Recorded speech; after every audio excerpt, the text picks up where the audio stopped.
Hi friends, welcome back to Birlas Parvai. இன்னைக்கு இந்த wheels on table எபிசோட்ல நம்ம என்ன பார்க்க போறோம் அப்படின்னு கேட்டிங்கன்னா கார்ல இருக்கிற ஒரு முக்கியமான பார்ட்ஸ் பத்தி நம்ம பார்க்க போறோம். அது என்ன அப்படின்னா EGR அப்படின்னு நம்ம சொல்லுவோம். இந்த EGR அப்படிங்கிறது கார்ல எதுக்காக இருக்கு, அது ப்ராப்ளம் ஆயிருச்சுன்னா அதை எப்படி சர்வீஸ் பண்ணுவாங்க, அப்படி ப்ராப்ளம் ஆயிடுச்சு நம்ம கார்ல என்ன இம்பாக்ட் இருக்கும், அது எப்படி நம்ம கண்டுபிடிக்கணும், இந்த மாதிரி எல்லா விஷயத்தையும் இந்த வீடியோவில் நம்ம பார்க்க போறோம்.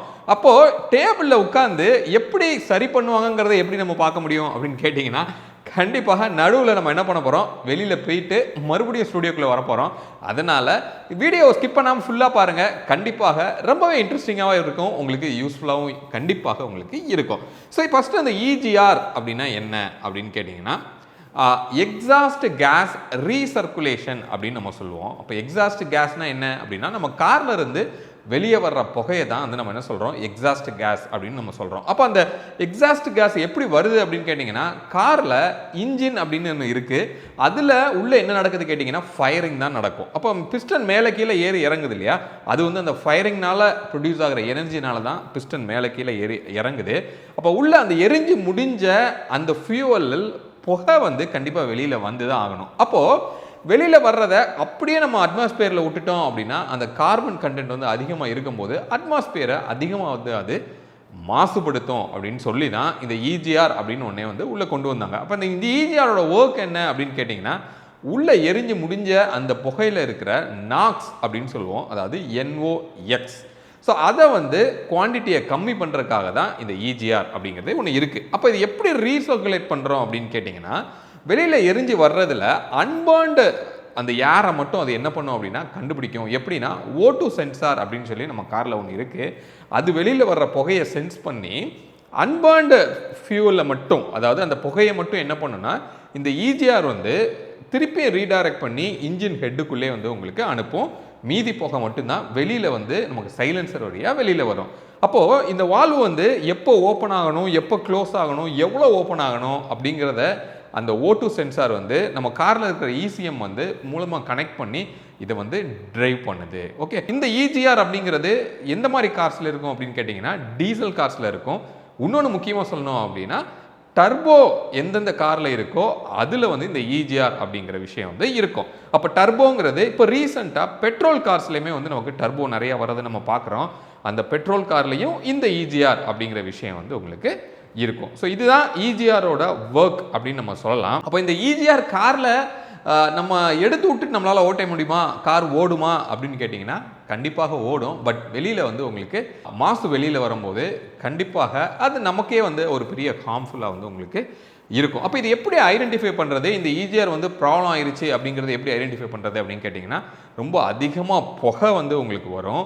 இன்னொன்று வண்டியில் பிக்கப் வந்து ரொம்ப கம்மியாக இருக்கும், மைலேஜ் ரொம்ப ட்ராப் ஆகும். ஓகே, அப்போ இது எந்த காரணத்தினால இந்த மாதிரி ஃபெயிலியர் ஆகுது, எப்படி க்ளீன் பண்ணுறாங்க அப்படிங்கிறத இப்போ நம்ம இங்கே வந்து உள்ளே போய் நம்ம பார்க்கலாம் எப்படி பண்ணுறாங்க அப்படிங்கிறத.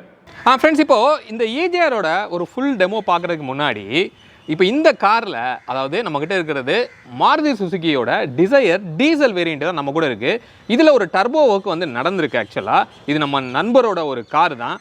அதில் இந்த டர்போவோட கோர் வந்து நம்ம சேஞ்ச் பண்ணியிருக்கோம். இப்போ இந்த டர்போ எப்படி ஒர்க் பண்ணுறாங்க, இது எப்படி ஒர்க் ஆகும், எப்படி சர்வீஸ் பண்ணுறாங்க அப்படிங்கிற பற்றி நம்ம ஏற்கனவே ஒரு வீடியோவில் நான் போட்டிருக்கேன், மேலே லிங்க்கில் கொடுக்குறேன், நீங்கள் செக் பண்ணி பார்த்துக்கோங்க. இப்போ இந்த டர்போ ஃபெயிலியர் ஆனதுனால நிறைய கார்பன் வந்து ஈவன் EGRல கூட போய் டெபாசிட் ஆகிருக்கும் அப்படின்னு சொல்கிறாங்க. அப்போ இந்த டர்போ நம்ம ஒர்க் பண்ணுறோன்னா கண்டிப்பாக EGRை நம்ம க்ளீன் பண்ணி தான் ஆகணும். இப்போ நம்ம வந்து வண்டியை ஸ்டார்ட் பண்ணி அந்த ஸ்மோக் எப்படி வருது அப்படிங்கிறத நம்ம பார்ப்போம்.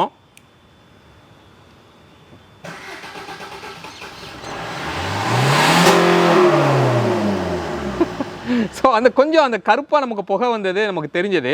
இந்த கார்பன் வந்து ஆக்சுவலாக EGRல போய் டெபாசிட் ஆனதுனால தான் இந்த மாதிரி ஒரு ஸ்மோக் வந்து வரும் அப்படின்னு சொல்கிறாங்க. ஃப்ரெண்ட்ஸ், இப்போ நம்ம மதுரவாயில் இருக்கிற ஆல் ஸ்பாட் ஆட்டோமோட்டிவ் அப்படிங்கிற அந்த கேரேஜில் தான் நம்ம இருக்கோம். நம்ம கூட சுவாமிநாதன் ப்ரோ இருக்காரு. Hi bro. Hi bro. Bro தான் நமக்கு இது எக்ஸ்பிளைன் பண்ண போகிறாரு. ப்ரோ, இப்போது ஒரு டீசல் வெஹிக்கிளில் EGR அப்படிங்கிறது அதாவது எக்ஸாஸ்ட் கேஸ் ரீசர்க்குலேஷன் அப்படின்னு நம்ம சொல்கிறோம், கரெக்டாக? ரைட். ஸோ அது டீசலில் மட்டும்தான் இருக்குமா, இல்லை பெட்ரோல்லையும் இருக்குமா? 10 இயர்ஸ் பேக் இருக்க வெஹிக்கிள் எல்லாமே டீசல் வெஹிக்கிள் மட்டும்தான் டர்போ கொடுத்துட்டு இருந்தாங்க. இப்போ வர லேட்டஸ்ட் வெஹிக்கிளுக்கு எல்லாமே பெட்ரோல் செக்மெண்ட்லேயும் கொடுக்க ஆரம்பிச்சிட்டாங்க. ஓகே, அப்போ நான் என்ன புரிஞ்சுக்கிறேன்னா டர்போ இருந்தால் கண்டிப்பாக EGR இருக்கணும். டெஃபினட்டாக இருக்கும். அப்போ டர்போவோட இன்டெகிரேட்டாக இருக்கிற ஒரு பார்ட்டு தான் வந்து இந்த EGR. அப்போ இந்த EGR எக்ஸாக்டாக என்ன ஒர்க் பண்ணுது ப்ரோ? இது சிலிண்டர் ஹெட்டில் டீசல் வண்டிக்கு நான் சொல்லிடுறேன் உங்களுக்கு. சிலிண்டர் ஹெட்டில் EGR வந்து ஃபிக்ஸ் பண்ணியிருப்பாங்க, கிளாம்பிங் பண்ணியிருப்பாங்க. இது எதை வச்சு கிளாம்பிங் பண்ணியிருப்பாங்க அப்படின்னா எக்ஸாஸ்ட் போகிற லைனில் இது கிளாம்பிங் ஆகிருக்கும். EGRோட மெயின் வேலை என்னென்னா அன்பர்ன்டு எரியாமல் ஃபியூல் போகுது, கார்பனோட வெளியே ஃபியூல் போகுது. அந்த ஃபியூலை வந்து என்ன பண்ணணும்னா இது O2 சென்சார் மூலிமா கேத்தலட்டிக்கில் O2 சென்சார் யூனிட் ஒன்று இருக்குது. அந்த சென்ஸ் பண்ணுற யூனிட் ECMலேருந்து கமாண்ட் பண்ணி இவ்வளோ ஃபியூல்ஸ் வந்து எரியாமல் போகுது அப்படின்னு சொல்லும் போது இந்த EGR வந்து ஒர்க் பண்ண ஆரம்பிச்சிடும்.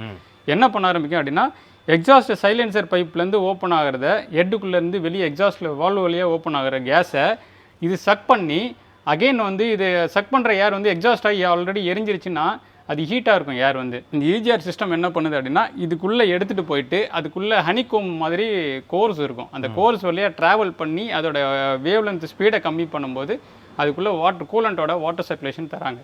கொடுக்கும்போது அந்த ஏர் வந்து என்ன ஆகுது அப்படின்னா உங்களுக்கு நார்மலாகவே கொஞ்சம் வார்ம் டெம்பரேச்சருக்கு வந்துடுது. வந்தோடனே திருப்பியும் அது இன்லெட் சேம்பரை கொடுத்து அகைன் ஃபயர் பண்ணுறாங்க ப்ரோ. இப்போ இந்த வெஹிக்கிளில் நம்ம EGR கழட்ட போகிறோம், கலட்டிட்டு அது எப்படி இருக்குது அப்படின்னு நம்ம பார்க்கலாம். இதில் எந்த அளவுக்கு பிளாக்கேஜ் இருக்குது அப்படிங்கிறத நம்ம செக் பண்ணி பார்ப்போம்.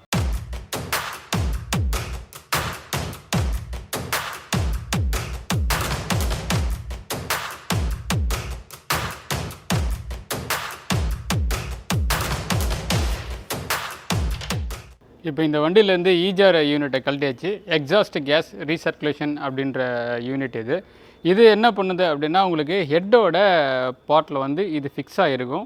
இதுக்குள்ளே நம்ம டீப்பாக உள்ளே பார்க்கும்போது ஒரு வால்வு ஒன்று தெரியும் உங்களுக்கு. இந்த வால்வு தான் வந்து நம்மளுக்கு அன்பர்ன்டு கேஸை வந்து திருப்பியும் சேம்பருக்கு நம்மளுக்கு ரிலீஸ் பண்ணி இது மூலயமா நம்மளுக்கு ஃபயர் பண்ண தருது. அன்பர்ன்டு கேஸ் உள்ளே வரும்போது ஹீட்டாக வரும். ஹீட்டை ரெடியூஸ் பண்ணுறதுக்காக இதில் உங்களுக்கு கீழே ஒரு ரப்பர் ஓஸ் தெரியுது பாருங்கள். இந்த ஓஸு ப்ளஸ் இதுக்கு பின்னாடி வர அவுட்டு வந்து கூலண்ட்டு கொடுக்குறாங்க. இந்த சேம்பரை நம்ம இப்போ கழட்டி பார்க்க போகிறோம். கழட்டினோன்னே இதுக்குள்ளே என்னென்ன விஷயம் இருக்குது அப்படின்றது நான் உங்களுக்கு டீட்டெயிலாக சொல்கிறேன். அப்புறம் இது எந்த அளவுக்கு இப்போ சோக் ஆகிருக்கு, எவ்வளோ டஸ்ட் அடைச்சிருக்கு? டஸ்ட் இல்லை, கார்பன். இப்போ இந்த வண்டியை பார்க்கும்போது EGR கழட்டினதில் இது ஒரு 30% தான் பிளாக் இருக்குது. இதனால் கம்ப்ளீட்டாக வந்து பிக்கப் இஷ்யூ இருக்குமான்னு பார்த்தா இருக்காது. ஆனால் பிளாக் ஸ்மோக் கண்டிப்பாக இருந்திருக்கும். இதில் வந்து ப்ரோ இதில் நமக்கு டர்போ ரிலேட்டடாக ஏதாவது ஒர்க் பண்ணியிருக்காங்களா? ஆமாம், இப்போ ரீசெண்டாக தான் டர்போவில் வந்து ப்ராப்ளம் இருந்ததுன்னு சொல்லி கோர் மட்டும் நம்ம மாற்றிருக்கோம். என்ன ரீசன் எதை வச்சு உங்ககிட்ட கேட்குறேன் அப்படின்னா உங்களுக்கு இந்த வால்வை பார்க்கும்போது கம்ப்ளீட்டாகவே தெரியுது. நல்லாவே ஆயில் வந்து உங்களுக்கு தெரியுதுங்களா? இந்த ஆயில் இப்படி இருந்தது அப்படின்னா எதனால் வருது அப்படின்னா உங்களுக்கு இந்த இன்னொரு ப்ராப்ளம் இருந்தது ப்ரோ. ஆயில் லெவல் வந்து குறைஞ்சிட்டே இருந்தது ஆக்சுவலாக. டெஃபினட்டாக ஃபஸ்ட்டு நீங்கள் அந்த டர்போவை ஐடென்டிஃபை பண்ண பிளாக் ஸ்மோக் ஹெவியாக இருந்தது. ஓகே, நீங்கள் அப்போ ஏதாவது சவுண்டு டர்போ சைட்லேருந்து விசிலிங் சவுண்டு இருந்தது. ஓகே, அப்போ டர்போ கம்ப்ளீட்டாகவே அது போயிருக்கு. எதை வச்சு நான் உங்ககிட்ட டர்போ போயிருக்குன்னு கேட்டேன் அப்படின்னா இது வந்து பிளாக்காகவே ஆயில் படிஞ்ச மாதிரி இருக்குது அப்படின்னா உங்களுக்கு இன்டர்கூலர்லேருந்து டர்போ பூஸ்ட் பண்ணி இன்டர்கூலர்லேருந்து இந்த இன்லெட் பேசேஜில் இது ஃபிக்ஸ் ஆகிருக்கும். இது ஃபிக்ஸ் ஆகிருக்கும்போது இது வந்து அன்பர்ன்டு கேஸை வந்து ஸ்ப்ரே பண்ணும்போது அந்த ஆயிலும் வந்து இது மேலே ஸ்பில் ஆகி இது வந்து கிளேமே ஆக ஆரம்பிச்சிடும். இதை நம்ம வந்து க்ளீன் பண்ணுறது வந்து பெஸ்ட்டு வந்து பெட்ரோலில் க்ளீன் பண்ணோம் அப்படின்னா 100% வந்து ஃபஸ்ட்டு ஏர் ப்ளோ பண்ணிவிட்டு பெட்ரோலில் க்ளீன் பண்ண போகிறோம் ப்ரோ.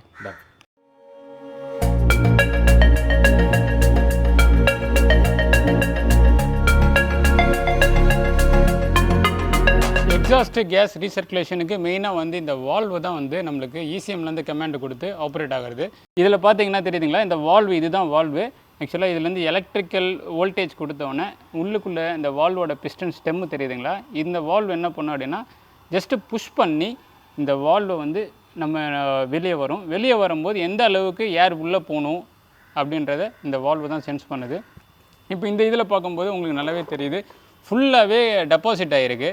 நம்ம டர்போ மாற்றினாலும் உங்களுக்கு எதுக்கு EGR க்ளீன் பண்ண சொல்கிறோம் அப்படின்னும்போது இந்த பிளாக்ஸை நம்ம க்ளீன் பண்ணுறது மூலிமா டர்போவோட பவர் வந்து நல்லா பூஸ்டப் ஆகும். பிளாக் ஸ்மோக் கண்டிப்பாக அவாய்ட் ஆகும். மெயின் வந்து இதில் நம்ம ரெண்டாவது விஷயம் பார்க்குறது நம்ம தேன்கூடுமாய் இருக்கும் அப்படின்னு சொல்லியிருந்தோம்.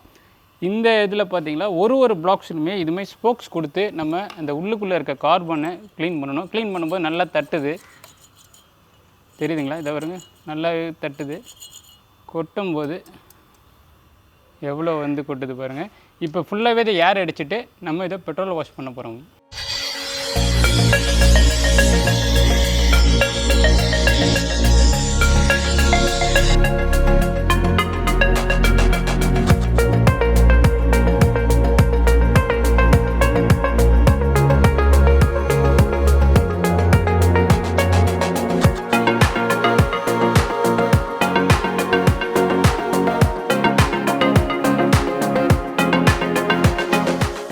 க்ளீன் பண்ணுறதுக்கு முன்னாடி நம்ம பார்த்துருந்தோம். இப்போ ஃபுல்லாகவே க்ளீன் பண்ணியாச்சு. உள்ளுக்குள்ளே இருக்க வால்வு உங்களுக்கு தெரியுது பாருங்கள். இதுதான் வந்து உங்களுக்கு ஒர்க் ஆகும், எக்ஸாஸ்ட் கேஸை ரிலீஸ் பண்ணி கொடுக்குறது. ப்ளஸ் இதுக்குள்ளே வந்து அன்பர்ன்டு ஏரை உள்ளே ஃபில்ட்ரு பண்ணி இந்த இடத்துல செக் பண்ணுறாங்க. இது மூலயமா உங்களுக்கு வாட்டர் லைன் கொடுத்து இதை நம்ம கூல் பண்ணுறோம். ப்ளஸ் இதோட கிளாம்பிங் எப்படி இருக்கும் அப்படின்னா இப்படி தான் இருக்கும். இந்த இடத்துல நம்ம டிப்பு முதல்ல உங்களுக்கு இந்த பேசேஜ்லேருந்து எடுத்து காட்டியிருந்தேன் எவ்வளோ கறி இருந்தது அப்படின்ட்டு. இப்போ எல்லாமே க்ளீன் பண்ணியிருக்கோம். ப்ளஸ் இதோட கிளாம்பிங் இன்லெட்டில் வந்து இப்படி தான் இருக்கும். நம்ம இந்த ஒரு ஹோல்ஸுமே வந்து உள்ளுக்குள்ளே இருந்து அன்பவுண்ட் ஏரை வந்து சிலிண்டருக்குள்ளே ஸ்ப்ரே பண்ணுற இடம் இது. இப்போ நம்ம இதை அசம்பிள் பண்ண போகிறோம்.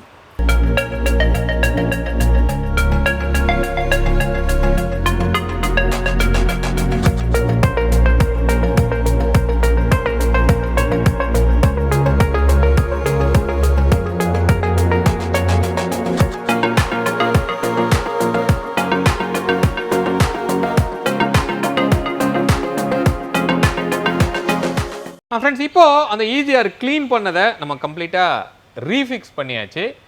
நம்ம ப்ரோக்கு வந்து ஒரு தேங்க் பண்ணிக்கலாம். Thank you so much bro. இப்போ இந்த காரில் ப்ராப்ளம் இருந்த விஷயம் நம்ம டர்போ வந்து ஆல்ரெடி நான் கரெக்ட் பண்ணியாச்சு. இப்போ நீங்கள் வந்து EGR க்ளீன் பண்ணிட்டீங்க. இப்போ இதில் வந்து இந்த புகை அதிகமாக தள்ளுறது, ஆயில் லீக் ஆகிற பிரச்சனை, அதெல்லாம் வந்து திருப்பி வர்றதுக்கு வாய்ப்பு இருக்கா? அதை பற்றி சொல்லுங்கள். இது 100% வாய்ப்பு இல்லை ப்ரோ. ஏன்னா டர்போ செக்ஷனில் நீங்கள் வந்து அதை கரெக்டாகவே ஃபினிஷ் பண்ணி கொண்டாந்துட்டீங்க. டர்போ ரிலேட்டடாக மட்டும்தான் நம்ம EGRக்கு பிளாக் நம்ம அதை க்ளீன் பண்ணியிருந்தோம். அதுவும் நம்ம அசம்ஷனில் கழட்டினது பெரிய லெவலில் பிளாக் இல்லைனாலும் நமக்கு டர்போ ரிலேட்டடாக அது ஆயிருக்குமா டவுட்டில் பண்ணியிருந்தோம். அதுவும் கம்ப்ளீட்டாக பண்ணிட்டோம். இது மாதிரி EGR வந்து எவ்ரி 30,000 கிலோமீட்டர்ஸ் ஆர் 3 இயர்ஸ் வந்து ரெகுலராகவே நம்ம மெயின்டைன் பண்ணுறது நல்லது ப்ரோ. அப்படி பண்ணிட்டோம்னா ஓரளவுக்கு இந்த மைலேஜ் பர்ஃபார்மன்ஸு, செகண்ட் திங் வந்து உங்களுக்கு இன்ஸ்டன்ட் பிக்கப்பு, உங்களுக்கு இன்ஜினோட ஸ்மூத்னஸ், இது எல்லாமே நல்லாயிருக்கும். ஓகே, இப்போ நம்ம ஒரு தடவை ஆன் பண்ணி புகை வருதா அப்படிங்கிறத நம்ம பார்த்துடலாம். நல்லா ரைஸ் பண்ணலாம்.